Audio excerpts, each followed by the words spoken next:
The Lord be with you and with your spirit. A reading from the Holy Gospel according to Mark. Jesus said to his disciples in those days, "After that tribulation, the sun will be darkened, the moon will not give its light, and the stars will be falling from the sky, and the powers in the heavens will be shaken. And then they will see the Son of Man coming in the clouds with great power and glory, and then he will send out the angels and gather his elect from the four winds, from the end of the earth to the end of the sky. Learn a lesson from the fig tree. When its branch becomes tender and sprouts leaves, you know that summer is near. In the same way, when you see these things happening, know that he is near, at the gates. Amen, I say to you, this generation will not pass away until all things have taken place. Heaven and earth will pass away, but my words will not pass away. But of that day or hour no one knows, neither the angels in heaven nor the Son, but only the Father." The good news of our salvation. Praise to you, Lord Jesus Christ. 33rd Sunday in Ordinary Time. We are just a Sunday away from the end of the liturgical year, which is the solemnity of Christ the King, King of the universe. So the language of this gospel is what we call apocalyptic, in this type of language, wherein it uses hyperbolic, we can say, exaggerated descriptions. But another thing that is important to take note of is that when the evangelist Mark wrote this gospel, and when Jesus Christ was also speaking and quoting verses from the Old Testament, they knew that their listeners have one ear also listening to the Old Testament.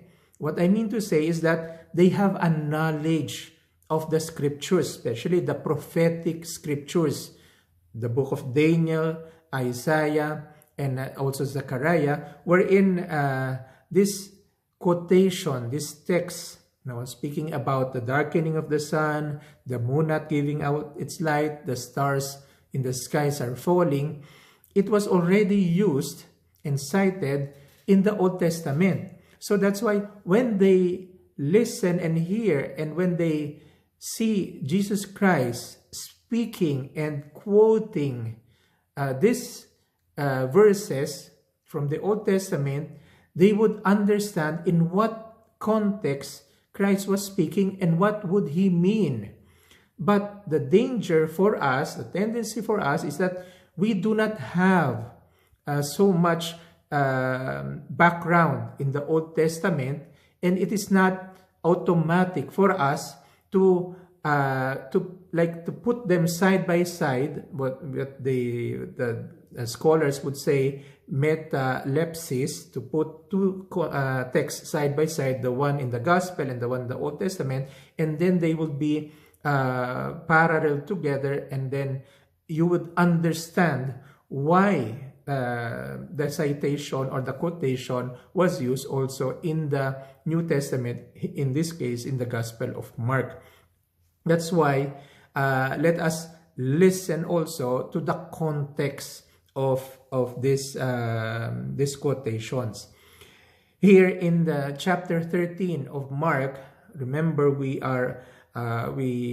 started in couple of Sundays ago this journey towards Jerusalem, and just last week Christ was already living that holy week, the last week of his life on earth before entering his passion, death, and resurrection. So it was very imminent that the crucifixion, his death, is coming. And he was saying this for his disciples, just as he is saying and proclaiming this for all of us. So when it says here, in those days, after that tribulation, what is the tribulation? In Greek, it says kalypsus. The word kalypsus meaning hardship, trouble, or suffering. After that tribulation, maybe Christ was referring to that tribulation wherein the disciples will be dispersed, and the Master, the Messiah that they were expecting, will be put to death on the cross and will be laid on the tomb after that tribulation. But also, it would speak to us right now of our crosses, of the events in our lives that we are facing. Maybe that tribulation for you is your sickness. That tribulation for you is the economic hardship. That tribulation for you is your crisis in marriage, or crisis in your family, or lack of work, or you are losing your job. Everything like we have in our lives can be this tribulation, after that tribulation. So there is a specific tribulation. And what will happen there?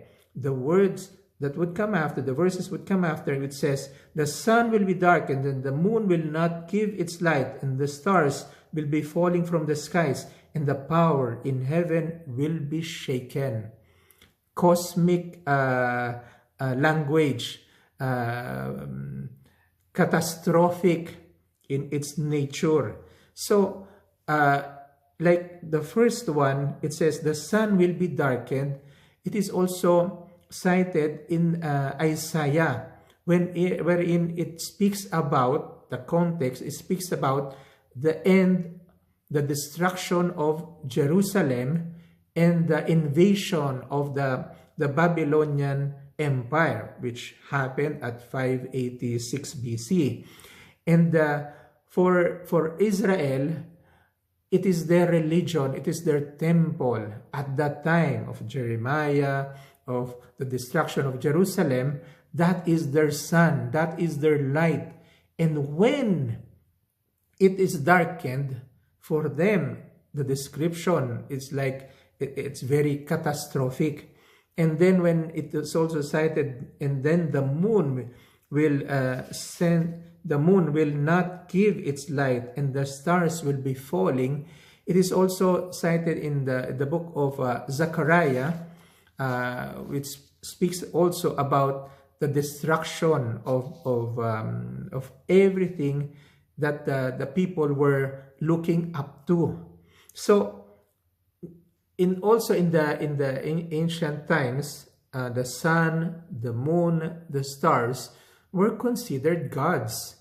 And then also, it is them, through them, that they would follow their decisions in life, their choices in life.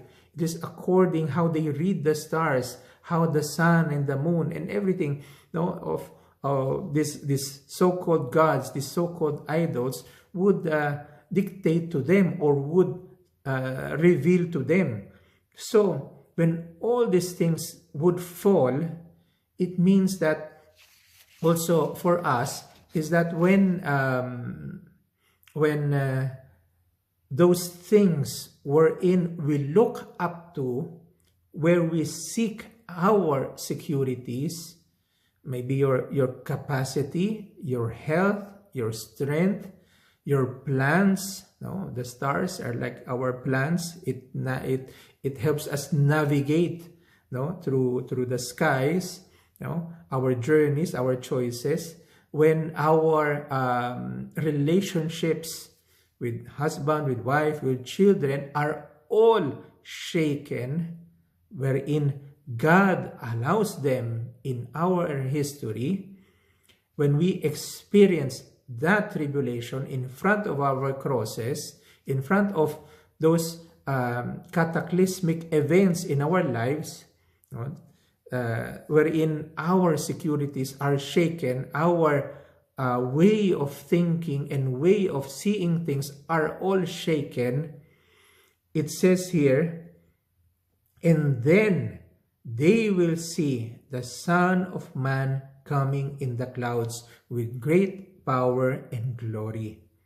For the people of Israel, Exodus, the exile, the Roman occupation, all of this were great tribulations for all of them. But when it says here, the Son of Man will be coming, and then he will send out angels to gather his elect from the four winds, from the end of the earth to the end of the sky. He will send out his messengers, his angels. A word of invitation will be given. Like every day in our life, an invitation is given. Today, listen to his voice, harden not your heart. Through the events of our lives that brings God's words and bring God's message, God speaking to us, it is calling us, like here, gathering the elect. And when you say elect here, those who are elected, it doesn't mean that it is only God choosing, but rather the elected here are those called, those who are invited. And when it is an invitation, it presupposes a response. It is not like choosing someone and forcing someone to follow Christ or to enter into the kingdom or to enter into a banquet feast, but rather it is an invitation. The elected ones are those who responded to the invitation of God, to the invitation of the angels who were sent forth by God. So when we have tribulations, sufferings, and when all of our idols, our sun, our moon, our stars, are not already anymore functioning as they should or we have expected them to be, then it is the occasion wherein we can encounter the Son of Man. But accepting this encounter, but by opening up to this occasion, but by entering into a relationship with Jesus Christ, with the one who is coming to be the King of the universe. So here also, then the gospel would speak, telling us, learn from the lesson from the fig tree. When its branches become tender and sprouts leaves, you know that summer is near. The invitation, the commandment that is given in this gospel is learn. Remember a couple of Sundays ago, the Bartimaeus, the son of Timaeus, would call Christ Rabbi, teacher, teach me, show me. No? Show me the path, show me the light, teacher. So here we are still in this journey of discipleship, and the duty or what is expected of a disciple is to learn. So if we have this attitude of wanting to learn, of being open to learn, it is very much different in the presumption and the arrogance of acting as if we are masters, knowing everything already, not giving space of things that still we can learn. This happens because of our arrogance, because of our pride, by holding on to what we know and what we want and how we interpret things. But I hope we have learned in our life that we are all disciples. We are all called to be disciples. And it is God who is always teaching us every day. There is still always new things that we do not know about ourselves, that we do not know about how and why God is giving us to experience our history, our story. That's why learn a lesson from the fig tree. In other words, learn to have discernment, because a Christian without discernment is not a Christian. And that is the quality of a Christian, to have discernment. Discernment is not knowing everything, but having the grace to recognize the words of God when He speaks to us. That would help us understand the traps of the devil, understand his temptation, understand his lies, his deception, but also understand the presence of His love, of His providence, of His teaching, of His correction as a Father towards us, and not seeing only a failure in our life, a humiliation in our life, something that would limit us, that would make us suffer, just as such, but to learn from them, to see, to discern. Like here, when you see branches of this fig tree becoming tender and sprouts leaves, know that that winter has ended and that spring is already in action, becoming actual, and then summer is very near.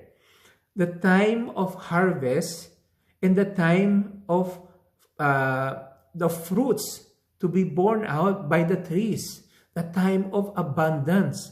So if you are going to read your suffering, your tribulation right now, take sickness, take poverty, take your crisis at this moment in front of you, and you will hear this word. Christ is teaching you, learn, have discernment, that moment that you are experiencing is telling you idols are falling, those wherein we relied on and we leaned on for our securities and the solutions of our problems. No? The good news is that it is helping us realize that life and security, real security, that man does not live on bread alone, but on every word that comes from the mouth of God. Thanks be to God that is a grace, that is a sign of God saving you, a sign in which God is already working in action, freeing us from our exodus, our exile, our slavery from these false securities and false idols, wanting to give us freedom to be able to enter into a relationship with Him, a father and son relationship, the sonship, where in which we are all called. And by the merits of Jesus Christ dying and resurrecting, it has gained for us. He has inherited for us our true identity and our real place. So have discernment. And what is really good news about this gospel is that from that tribulation, from that experience of death, the fruit and the harvest will come out.